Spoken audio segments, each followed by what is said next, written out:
back to another episode of the OV Unknown Deep Impact branch of the podcast thingamajigger that we do here on on this Pause. podcast This is page. not another episode. This is simply part two. Yeah, this is yeah. Well, technically it is a new episode because we stopped recording and now we're in different locations recording. Oh no, I'm falling over. Oh no. Oh no. Hey, what are you drinking, Mark? I need a towel. This became inconvenient really quickly. Hold on. Okay, Mark is drinking beer. I got a cocktail. Jason, you got your water. Um, Yeah, I got my water. All right, so we're gonna roll into part two of this episode. We're continuing with Wheeling, West Virginia, and we'll just pick up right where we left off. Jason's gonna finish talking about the sports in Wheeling, and then Mr. Marcus Carson's gonna take over. So, All right, so in part one, we finished off with talking about West Banco Arena, formerly known as Wheeling Civic Center. Now we're going to get on to the tenets, I guess, of that building, starting with the Wheeling Thunderbirds.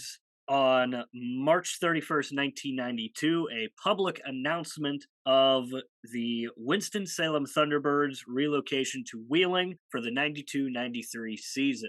That obviously started what is now the Wheeling Nailers. October 18th, 1992 was their first regular season game against the Dayton Bombers, of which they won 9-3. wow. So, yeah. Well, you remember when we were in high school, we actually got to see. I think you were there. Might have been my freshman year, so you might not have been there. But we saw the Dayton Bombers play their last game in Wheeling. I might have.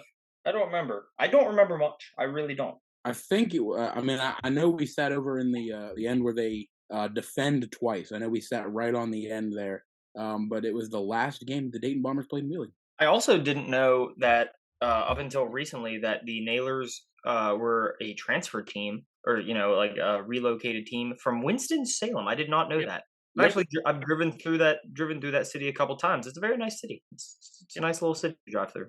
So in that first season, in that inaugural season for the Thunderbirds, they would go all the way to then what was known as the Riley Cup, which later became the Kelly Cup, falling just short of that to the Toledo Storm, and that pretty much launched.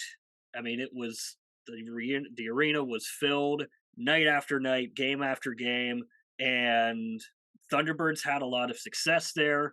But unfortunately, in the summer of 1996, a team in the Western Hockey League known as the Seattle Thunderbirds threatened to sue the Wheeling Thunderbirds because of naming rights.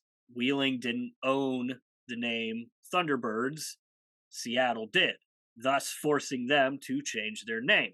Bunch of different names were thrown around. One was my kind of personal favorite, was the Gold Miners instead of coal miners.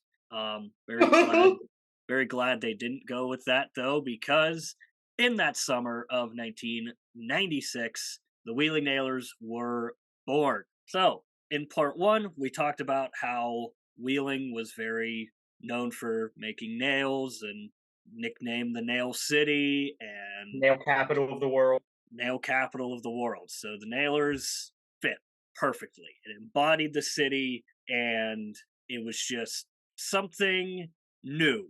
However, attendance began to drop, so on and so forth. The team wasn't as successful as they were, and they went through various ownership groups over the years, all while calling West Banco Arena their home. We talked about in part one how baseball kind of boomed in the area, and now all these years later, and you've got Waha, and you've got various high school teams that play at the arena. Just this year, a female hockey team, the Wheeling Lightning Birds, showed up, and they're playing at the arena. So I always view the Nailers as the main tenant of the building. I mean, I would. It's on the front of the building for a reason. So, Yep. and for it to last this long in a small city like Wheeling for now 31 years, I mean, that's impressive, and That is. it speaks to not only the city but the entire valley for keeping the team around as long as they have. Moving on back to arena West Bank football. Arena. Well, yes, Staying in West Bank Arena. yes. Staying at WesBanco Arena, the Nailers were not the only tenant of the building. In 1999, the Ohio Valley Greyhounds were founded. They were an arena football team, and they played in the IFL, the NIFL, and the UIF until folding. They won 2 championships in the NIFL, and they won 5 division titles, 1 from the IFL and 4 from the NIFL. Their mascot's name was Blitz, and their team colors were red, black, and gray, so very similar to what the Nailers used to use back then. They later folded, and arena football was kind of done in the arena until Wait, hold on. Before we move into that, do you remember going to those games? I don't think I ever did. I remember going to a couple of them, and they were electric. It was so much fun going to those games. You know how like in hockey they have like the netting up in the back. Yeah. There's no netting. You know, the wall is still up for the rink. They Yeah. lowered the field goal is narrower. They lowered it down, put the post up, so you have 2 field goals in each end zone. It's fun. It was very exciting. Now, a little bit not on the same arena, but did you remember that Steubenville also had an indoor football team? I did not. Yep, they played at St. John Arena, which is now the YMCA. I did not know that, actually. Yeah, but I don't know if those 2 teams ever played each other. I would assume they would. You know, Steubenville and Wheeling are like what 20 miles apart, if Yeah. that. Yeah. I would assume they would, but I remember going to those games, and my dad would always say that when they first were founded, I don't remember, you know, I was younger, that the head coach or the advertisement was come to the games. You know, if a player goes into the stands, you have to give them back, but you can keep the ball. That's awesome. Those games Yeah, were fun. I went to when the Rough Riders were there, and that was kind of the thing. You had to give the ball back if you But got you a ball. could keep the player? Well, that'd be interesting. When the Rough Riders were there, we went to their first ever home game, and a guy we know was there with his wife, and a ball was kicked into the stands, and if you took and kept the ball, you had to leave. They like kind of kicked you out of the game. So he took the ball and literally ran out of the arena with the ball back to his vehicle. It was hilarious to see, but he now has a West Virginia Rough Riders football. And when did they make it to West Bank Arena, Jason? Yeah, funny you mentioned that. So Why after would you after the Greyhounds left, the arena football scene was kind of dead in the city. Let's be honest. Until 2019, when the Richmond Rough Riders rebranded and moved from Richmond to Wheeling, becoming the West Virginia Rough Riders, and they played in Arena Pro Football, the American Arena League, and the National Arena League. Now, they have only played 1 season in the city of Wheeling, and they won the championship. They went undefeated that year. However, ownership issues kind of took over after that, and they were going to come back last year after the pandemic. However, the arena had already agreed to a summer-long project replacing the ice machine under the floor of the arena, which obviously caused the Rough Riders to pause another year. But I am hearing that they are going to be back, so be on the lookout for that. I'm glad they are coming back. Yeah, it's actually super interesting to watch. Like it's Yeah. like because it's high scoring action all the time, and it's like fun. Like people were dancing and jumping around. It was a super fun experience. Well, you gotta think they're playing on half a field. Well, yeah. That's that. But I mean, it was a lot of fun to watch. I mean, there were some pretty popular people that they had that were playing for them, and Well, I mean, look at some of the players that are playing in other arena football leagues. I mean, you have former Heisman Trophy winners playing in arena football leagues. You have, was it Terrell Owens went back and is now playing in an arena football league? yeah, that's what I'm saying. Like it's super cool to watch. I'm not the kind of guy that I would not want to go to every game, but I'm definitely interested in going to a handful of games. It was a lot of fun. Yeah. Yeah, that's pretty much it on the sports front. On West Bank Arena. Yeah, yeah, and pretty much the sports in a nutshell. All right, Mark. So I'm going to talk about some of the famous people. So the stipulation is that people have to be born in Wheeling, not necessarily went to school or raised in Wheeling. So that's my stipulation for now. I'm going to go through quickly just the top 10 most famous people, the info about all of the people I pulled from Wikipedia, but the list of the top 10 most famous people I got from playback.fm. So the first one, I'm going to butcher his last name, is Walter. Right. His first name is Walter, and I would say it's Reuther is his last name. It's spelled Reuther. Mm-hmm. That's what I would assume it's Reuther. He was born September 1st, 1907, died May 9th of 1970. He was the American leader of the organized labor and civil rights activist who created the United Automobile Workers Union. So that was kind of an interesting thing. I'm not going to get too much of it. He was the fourth and longest serving president of the UWA, serving from 1946 until he died in 1970. So that was number one. I'm going to delete these as I go. Number two, not surprising if you are from the area or know the area, is going to be William Stanley Mazeroski, or better known as Bill Mazeroski. That's a good guy. That's a good guy. He's a good guy. And you know what? I bring it up all the time. You guys, yeah, we know. 1,000 times, but I'm going to say it again. My grandmother's first kiss, and Bill Mazeroski was born the day before my grandmother, which I didn't know this until I read this. My grandmother was born on September 6th of 1936. Bill Mazeroski born on September 5th, 1936. Bill Mazeroski is still alive. That he is. He is. He is. I've seen him around. Got some autographed stuff from him. Anyway, he was a second baseman. He still goes down and does stuff with Pirates for spring training down in Bradenton. He does. If you don't know who Bill Mazeroski is, he was a second baseman for the Pittsburgh Pirates. He played his entire career there from 1956 to 1972. He was a seven-time All-Star. Is better known as a defensive player. He hit the famous walk-off in the 1960 World Series against the New York Yankees. He was more of a defensive player, except for the most memorable home run of his career, which would have been, as both said, the dramatic ninth inning drive-in of Game 7 of the 1960 World Series to beat both second favorite team. Which just so happens the New York Yankees. This ball was signed by Bill Mazeroski on October 13th, 1960, the same day that home run was hit. That's pretty dope. I don't have anything like that, but I do have a ball autographed by Bill Mazeroski. Also have the book that was wrote about him that was signed by him. Yeah, this is from the actual Hall of Fame. Yes. Your wife was pretty dope, and she got you that. My wife spoiled the shit out of me.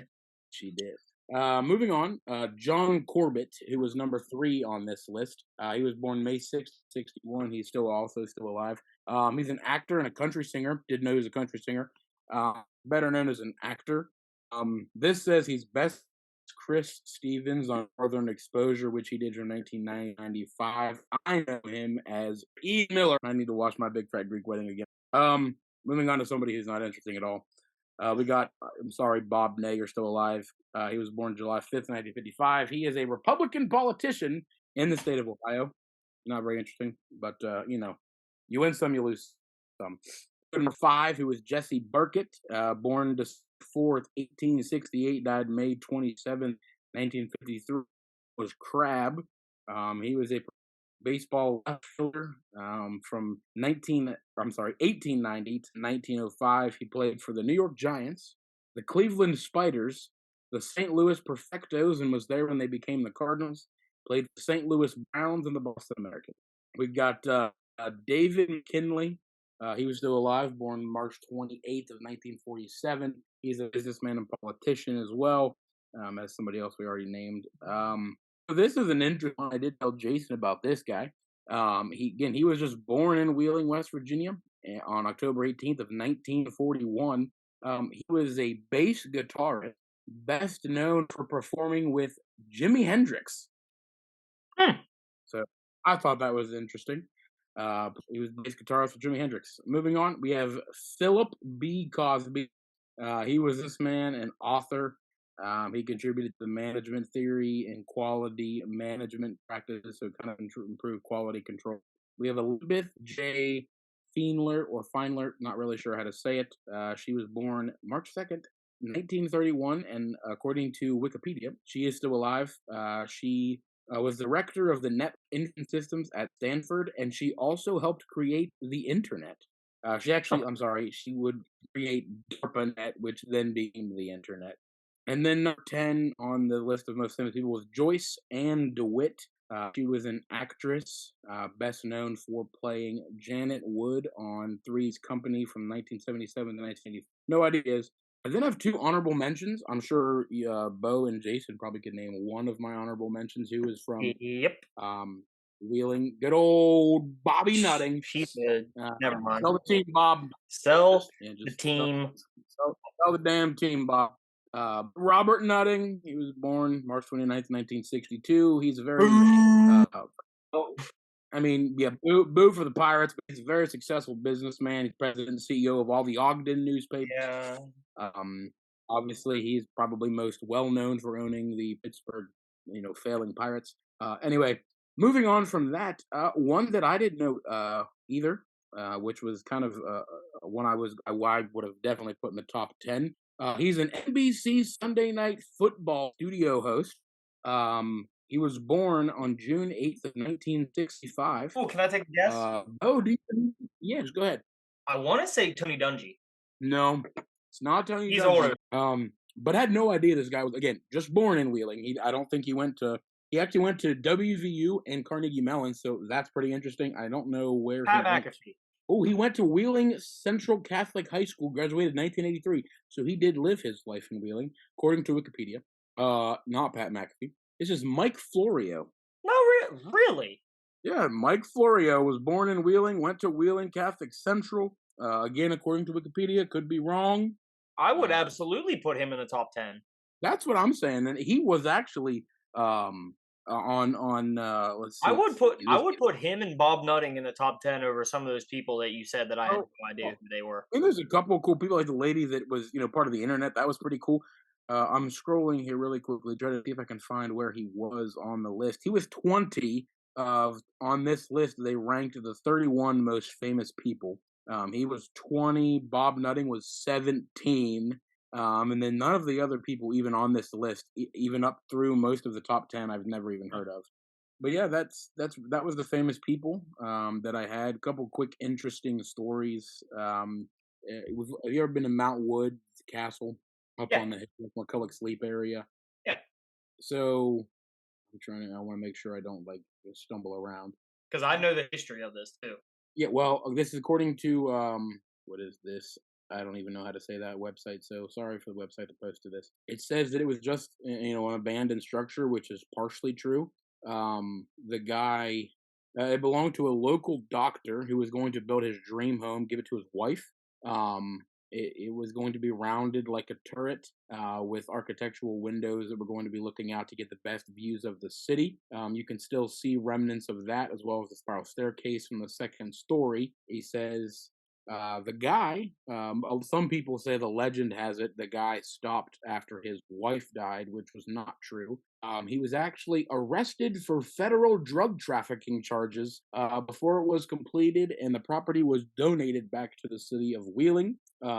More recently, this article was, I can't find when they wrote this article, but I have read some of it in Wheeling's magazine, that the Wheeling Arts Commission, I think is the name of it. I was trying to find it so that I didn't butcher it. Yes, the Wheeling Arts Commission has said they're going to reclaim it through a project that they're calling Guerrilla Gardening. And this started back in the summer of 15. They were going to apply natural slurry to grow moss and some artistic patterns, and then spray the existing with spray paint to see everyone's. The eyesore encouraging future is bright, is what this article says. I know a lot of people go up there. Okay. I was just going to say, I know a lot of people go up there to watch Wheeling fireworks. You got a great view of the entire valley. It's really cool. If you're in the Wheeling area, just go up there. It's not, to my knowledge, it's not someplace that's blocked off. No, it's not. You go up like you're going up to College Leap. You go up right up past the Generations restaurant at that stoplight, make a right, go up that hill. It's a really cool piece of Yeah. It's a really cool piece of Wheeling that if you've never been to, I would just experience at least once. It's really interesting. But honestly, a better place to see the fireworks is right across the road and on top of that hill. It's a cemetery, which is actually a public park. Yeah, we actually we have some friends who live on the island, and so we just go over Oh, really? there. um, My front porch. well, we actually could see him. So did you know that the West Virginia National Cemetery was almost in Wheeling? Oh, no, I didn't know it. So that's my last interesting story. In 1865, it was proposed that the soldier and sailors statue, along with soldiers removed from the battlefields around the state, were going to be shipped to Wheeling, where there was a cemetery that was already laid out near the Mount Wood Cemetery. Up on top of that hill. Yep. And now they've all moved it to West Virginia's Independence Hall, where the soldier and sailor statue got moved to. Wheeling went as far as dedicating the cemetery before they even put any bodies in the ground. And July 4th of 1865, they even put a time capsule in the basement, or in the foundation of the monument. Then people were like, we probably shouldn't ship soldiers down the river and then parade them through the streets of Wheeling up the hill like a parade. And everyone's like, that's a good idea. So they moved it to Grafton in 1867, right next to a railroad, where it's been since then. That's where it's been moved there since 1867, and that's where it rests now. So that's all we got for the city of Wheeling right now. Yep. I don't know about y'all. Before I hint at our next city, I think we all discussed we wanted to say like some of like the cool places in Wheeling that we like to go to. I think we should say like what our favorite thing to do, and then a restaurant that we like in this Wheeling. All right. You want me to go first? Yeah, sure. Go ahead. You go first, Bo. So my favorite thing to do in Oglebay is go to Oglebay Park. To do in Wheeling is go to Oglebay Park. My favorite thing to do in Oglebay is go to Wheeling. Yeah. No, whether going for a nice walk, going to the zoo, going golfing with the boys at one of the 4 golf courses they have up there. I'm including the par 3. Just go hang out. Especially now during winter time, we've got the Festival of Lights, which as a student at West Liberty and former employee of Oglebay sucked. But now I enjoy it. Yes, I hated them when I worked there because it was just miserable. You're ready listening to go to home. The same 5 laser shows every half hour from 11 a.m. until 1 a.m. It sucked. I think I could have told you every song on the stupid acoustic soundtrack in lounge when I worked there, dude. Yep. And I'm gonna throw out a restaurant that I've only been to once in Wheeling. I thoroughly enjoyed it. We went there one time, and it is Ellie and Jack's. Ellen Jack's, whatever. It is. I thoroughly enjoyed my meal. It was delicious. Little higher, money wise, but worth it. Jason? Well, to no one's surprise at all, my favorite place to go to in Wheeling, Naylor's Games, obviously. The Jersey store. Oh. Well, yeah, that too. But no, that's obviously my favorite place. Like, going to Naylor's Games is obviously my favorite. Like, I've been doing it my entire life. I don't plan to stop anytime soon, and as long as they're here, I'm going. That's my happy place. Like, when I go into that building, nothing else matters. Like, it's I can't really describe it other than that. My favorite place to eat would I think I know this. Can I guess? Go for it. TJ's. No. No? Okay. No. I would probably say DeCarlo's. Oh yeah. Just because I love pizza. So. I'd have to say my favorite thing to do in Wheeling. I would have to say too. It is just a no. I was gonna say Naylor's Games, but you know what? I'm a big festival guy. Wheeling has a lot of festivals at Heritage Port. I'm not gonna copy Jason, and I'm gonna say the festivals at Heritage Port. That's my favorite thing. They do a chili cook-off. They did the beer and wine thing this past year. Best restaurants in Wheeling. My personal favorite in all of Wheeling is Pickles. Pickles Bar, dope food. And you got to throw out there Matt with Vagabond Kitchen. awesome food as well. And then Mike, who owns Generations, their food's just, those are my 3 go-tos all the time. Last question, as we're wrapping up here with the city of Wheeling, Peep at our next one Bo, did you ever ride a big wheel? Like probably when I was like a child. Yeah, but you rode a big wheel. Know what a big wheel is? Big black. I mean, I know what I don't remember if I don't even know if I ever had a big wheel. I remember seeing big wheel. I mean, I was a man. I just rode a bike, no training wheels, just. Bro, big wheels were the dopest. Don't you hate on a big wheel? A low rider for a 3-year-old. You watch your mouth. No, you know, it was a low rider, the Harley Davidson bike that they made. You know what? Not all of us can be hoity-toity like you. Okay, Yeah, I was no, the listen, big. I I was the think- plastic big wheel gravel driveway, grinding that sumbitch, trying to get down it. That was me. Your driveway's paved. Well, no, not here. I live in Columbus. God, continue with the big wheel. What are we doing? Anywho, Jason, you ever drove a big wheel? Yep, I did. Used to ride it down my big hill on the side of my house. Got hurt many a times on that thing. Riding a big wheel down a big hill. Yeah, Big man. wheel. I never played with these. Rock 'em, sock 'em, Sock 'em. box. Yeah.